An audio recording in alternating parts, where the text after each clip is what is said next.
There is no fast lane of success. Of course, obviously, we read these books, man, the 4-hour work week. 4-hour work week, right? I can work 4 hours and make multiple 6 figures, man. I saw that the other day on YouTube. It said how I made $100 million from my laptop from bed. Like $100 million really, bro, from your laptop from bed. But people are enticed to clickbait. It's clickbait. They say, hey, how can I do things fast or how can I do it better? Most of the people you see who are successful, who are billionaires, millionaires, there is no shortcut to success. In most cases in life, man, when people aren't seeing success fast enough, you aren't failing fast enough. And so one of the first components about success is, man, how fast are you failing? How many failures have you seen? Because we know, obviously, through success, failures, we find lessons in failure. And I see so many people who are afraid to fail in life. They play it safe, but they are kind of, you know, wanting to entertain entrepreneurship. They want to entertain success, but they won't go all in and fail. Because when you fail, you learn from lessons. So the only way to become successful in America today is, man, you got to work hard.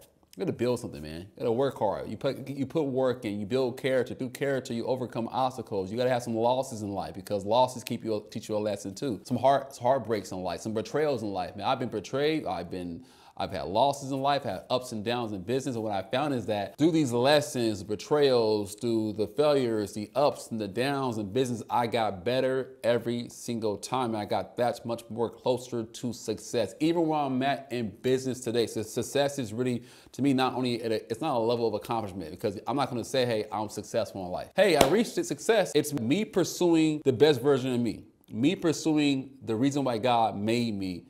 That's literally a successful life. And like I said before in one of my videos, when you pursue purpose, pursue the reason why you exist, you live a successful life. There's abundance, there's fruit there because you're giving fruit. You're giving yourself to others, man. So you're not going to find success in life through a shortcut, through a microwave. You may find some short-term success and you may think, man, I built it, man, I'm here.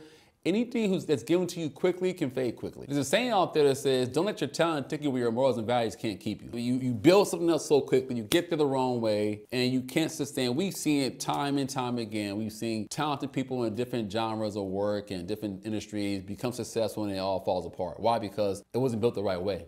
And so if you're someone saying, man, I'm looking for a way to become more successful, I'm looking for a way to build a better life for myself, set a goal, set some goals and standards on what you want to accomplish, and just chip away at it daily. I'm not saying it'll take you forever, but everybody has their timing in their life. You may be on an upturn this year. Maybe it's a 2-year plan for you. Maybe it's a 4-year plan for you. But overall in life, I think success is a process that's not a microwave process. It's a slow cook process. It's roasted, man. It's marinated.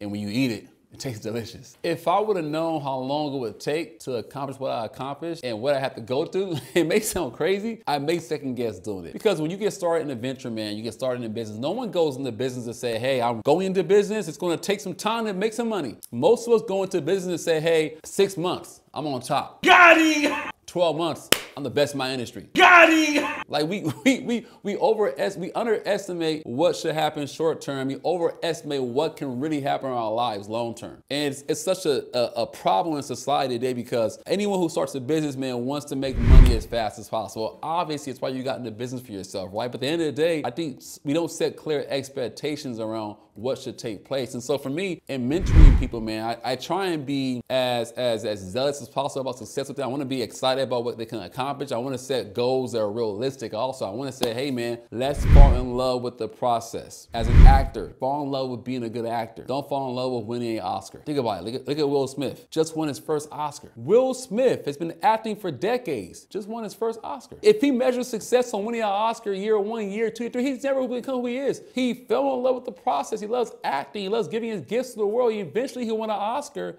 for playing King Richard. And so at the end of the day, man, when it comes to life in general, man, I think the process is fall in love with the process because, like I said, for me in business, man, if I would have known how long it would take, I may have second guess getting started.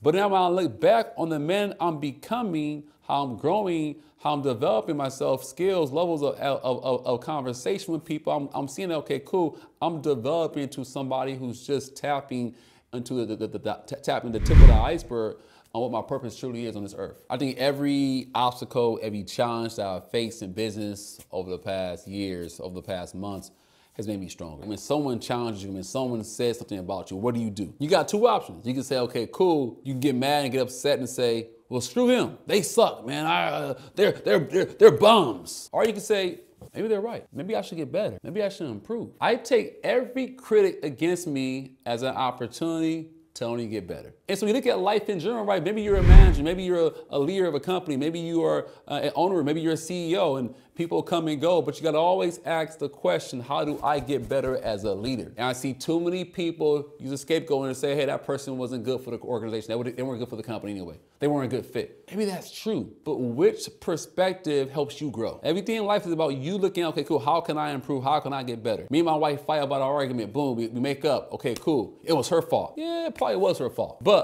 how do I get better? How do I become a better husband, a better father, a better leader? It's up to you to say, hey, how do I perceive it, man? And I think if you perceive it from a perspective, hey, how do you get better? It's all your fault. You keep doing that in life, you keep saying, hey, man, I'm gonna get better. I'm gonna improve. You're gonna look up one day and not be recognized.